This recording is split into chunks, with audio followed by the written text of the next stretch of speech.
Eto, kakaraos lang po ng matinding traffic no tong panahon ng Pasko, hindi ba? At ang bagong taon, talaga po naman MMDA abalang-abala po sila dahil lumobo na naman ang bilang ng mga motoristang naglagi po dito sa Metro Manila nung panahon nung Kapaskuhan po, ano. Ang taas po ng bilang ng sasakyan po diyan.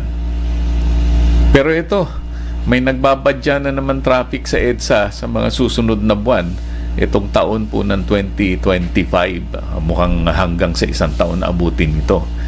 Warning po ito sa mga gumagamit po ng EDSA araw-araw. Kung yan po ang regular nyong ruta bilang motorista o bilang commuter din, mukhang pakinggan po ninyo itong balita na ito.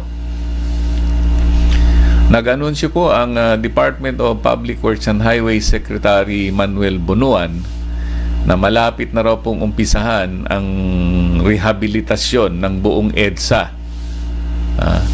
Isang major project po ito ng DPWH ngayong taon. Diyos ko, EDSA po ang main thoroughfare po dito sa Metro Manila. No? Yun ang pinaka-ugat po ng transportasyon dito sa rehiyon ng National Capital Region. Yung mga sirang bahagi po ng EDSA, aayusin po yan. Mga bitak-bitak po dyan, na sira-sira na, aayusin na po yan. At papatungan po ng mga bagong aspalto para naman kuminis. Kasama po nilang aayusin, isasabay po nila yung pag-aayos din po ng mga drainage system po ng mga EDSA para maiwasan po yung pagbaha. May ilang taon na po kasi may ilang portion po ng EDSA ang binabaha Alam, matanda na po kasi ang EDSA So ang mga drainage system din po niyan, matanda na, medyo either sumikip na po o nabarahan na. Hanggang ngayon po kasi sa loob ng napakahabang panahon, anong ginagawa nila? Reblocking lang po ba? Yung maliliit na portion, babakbakin, lalagyan ng simento, and so on so forth. At ginagawa po nila tuwing weekend o holiday Ganyan lang po ang kanilang ginagawang maintenance sa mga sirang parte po ng EDSA. Ngayon, ang balak po nila ay yung totoong honest to goodness rehabilitation po talaga ng EDSA. Yan po ang gustong gawin po ng DPWH. Sabi po ni Secretary Bunuan, posibleng umabot ang rehabilitasyon ng buong EDSA hanggang 2026. Nako po, yun sinasabi ko.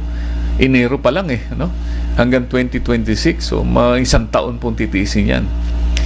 Dahil gagawin ang trabaho, hindi naman po kasi isang bagsakan, segment by segment ang gagawin po nilang trabaho.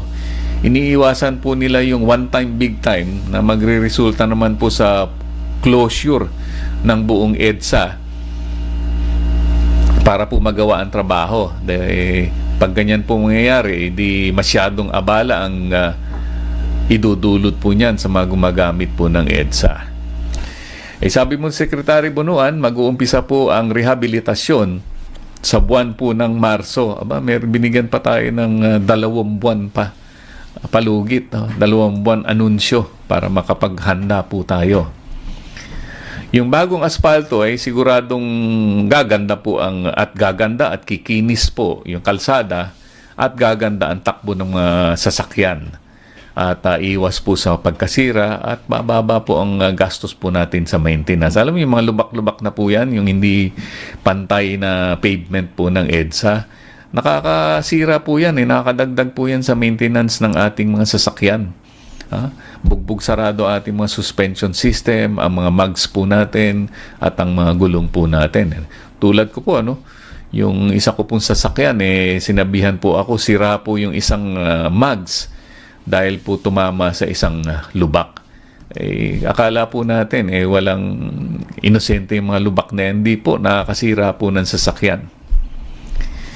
At syempre, pag naayos po yan at makinis na po ang EDSA, bibilis po ang average speed po natin. Dahil hindi na tayo magpipreno-preno sa mga lubak.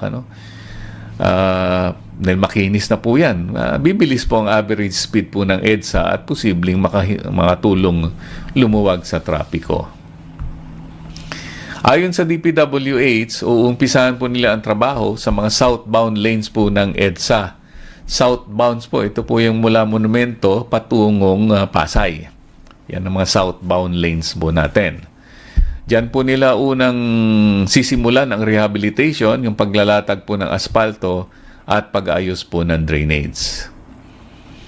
Ay, pag nag-google po kayo, no, ang rated capacity pala ng EDSA nung ginawa po ito ay 288,000 na sasakyan kada araw. Yan po ang kapasidad po niyan sa pagkakadesenyo po nila. Pero po sa huling ulat na nasagap natin mula sa MMDA, umabot na po sa 460,000 na sasakyan ang dumadaan po sa EDSA kada araw. Halos dumoble na po.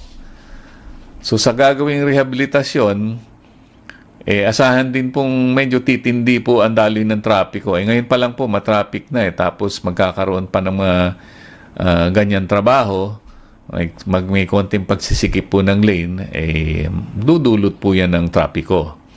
So kung kayo po ay regular na dumadaan po sa EDSA, makakabuti ngayon pa lang po, maghanap na po tayo ng alternatibong dadaanan para makaiwas po ng EDSA. Ako po, linggo-linggo dumadaan po dyan ng EDSA patungong Cubao. So mukhang kailangan na po nating magplano anong magiging alternative po natin. Pag nagsimula po itong rehabilitasyon ng EDSA, i-anticipate na po yung pagsisikip po ng daloy ng trapiko. Pero ito po ay sakripisyo na kailangan nating gawin. Yan po ang sabi ni MMDA Chairman Romando Artes.